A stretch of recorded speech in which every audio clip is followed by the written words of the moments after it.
You, John Fitzgerald Kennedy, do solemnly swear I, John Fitzgerald Kennedy, do solemnly swear that you will faithfully execute the office of President of the United States that I will faithfully execute the office of President of the United States and will, to the best of your ability, and will, to the best of my ability, preserve, protect, and defend the Constitution of the United States. preserve, protect, and defend the Constitution of the United States. So help you God. So help me God.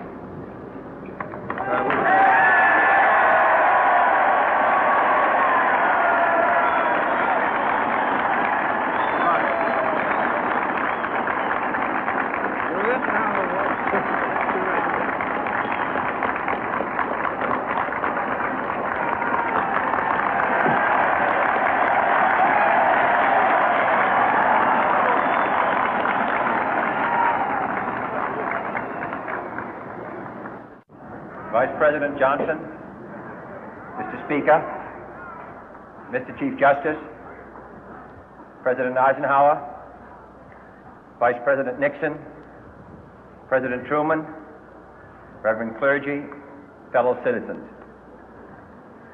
We observe today not a victory of party, but a celebration of freedom, symbolizing an end as well as a beginning, signifying renewal as well as change. For I have sworn before you and Almighty God the same solemn oath our forebears prescribed nearly a century and 3/4 ago. The world is very different now, for man holds in his mortal hands the power to abolish all forms of human poverty and all forms of human life.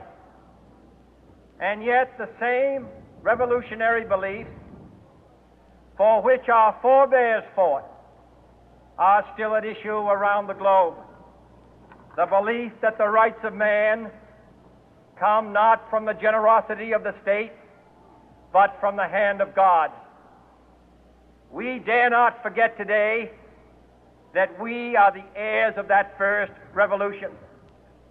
Let the word go forth from this time and place to friend and foe alike that the torch has been passed to a new generation of Americans born in this century, tempered by war, disciplined by a hard and bitter peace, proud of our ancient heritage, and unwilling to witness or permit the slow undoing of those human rights to which this nation has always been committed and to which we are committed today at home and around the world.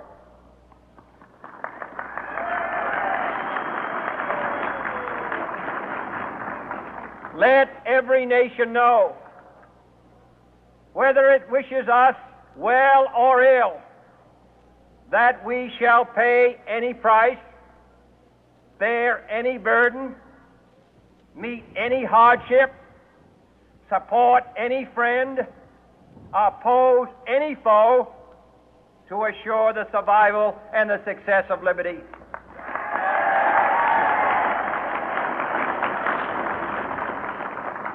This much we pledge and more.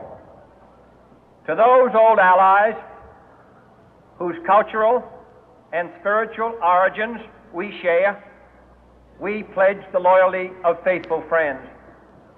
United, there is little we cannot do in a host of cooperative ventures. Divided, there is little we can do, for we dare not meet a powerful challenge at odds and split asunder. To those new states whom we welcome to the ranks of the free, we pledge our word that one form of colonial control shall not have passed away, merely to be replaced by a far more iron tyranny. We shall not always expect to find them supporting our view, but we shall always hope to find them strongly supporting their own freedom, and to remember that in the past, those who foolishly sought power by riding the back of the tiger ended up inside.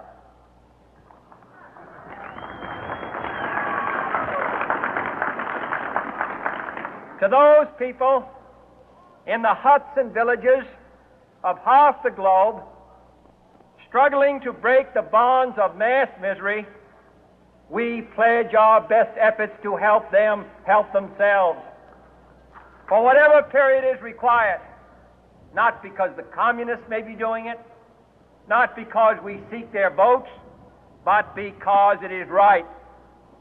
If a free society cannot help the many who are poor, it cannot save the few who are rich.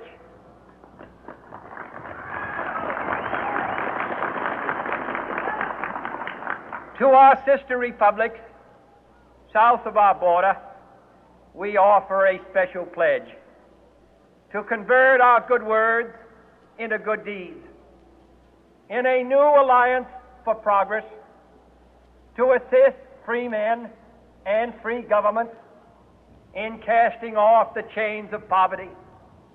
But this peaceful revolution of hope cannot become the prey of hostile powers.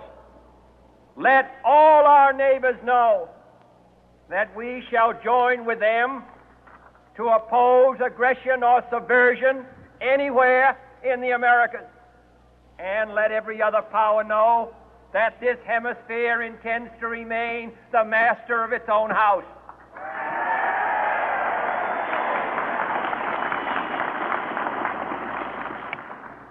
To that World Assembly of Sovereign States, the United Nations, our last best hope, in an age where the instruments of war have far outpaced the instruments of peace, we renew our pledge of support to prevent it from becoming merely a forum for invective, to strengthen its shield of the new and the weak, and to enlarge the area in which its writ may run.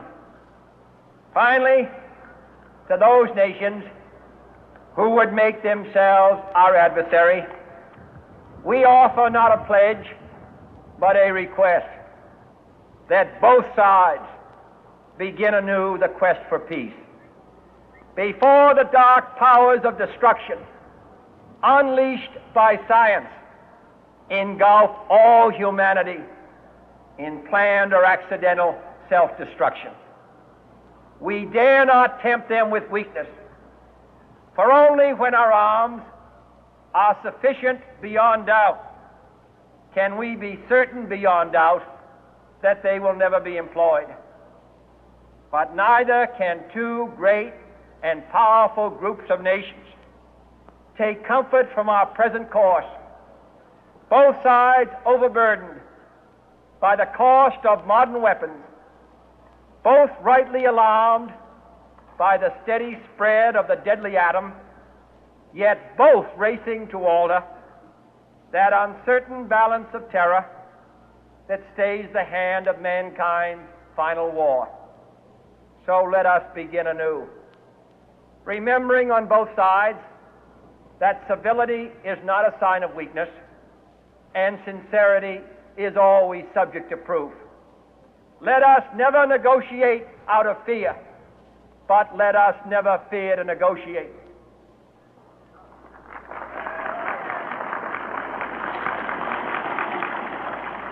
Let both sides explore what problems unite us, instead of belaboring those problems which divide us. Let both sides, for the first time, formulate serious and precise proposals for the inspection and control of arms, and bring the absolute power to destroy other nations under the absolute control of all nations.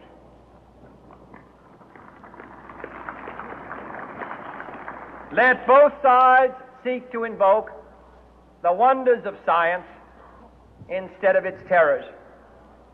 Together, let us explore the stars, conquer the deserts, eradicate disease, tap the ocean depth, and encourage the arts and commerce. Let both sides unite to heed in all corners of the earth the command of Isaiah to undo the heavy burden and let the oppressed go free. And if a beachhead of cooperation may push back the jungle of suspicion, let both sides join in creating a new endeavor, not a new balance of power, but a new world of law, where the strong are just and the weak secure and the peace preserved. All this will not be finished in the first 100 days, nor will it be finished in the first 1,000 days, nor in the life of this administration, nor even perhaps in our lifetime on this planet. But let us begin.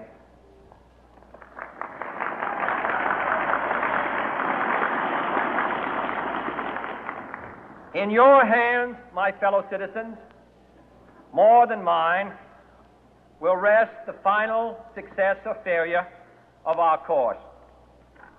Since this country was founded, each generation of Americans has been summoned to give testimony to its national loyalty. The graves of young Americans who answered the call to service surround the globe.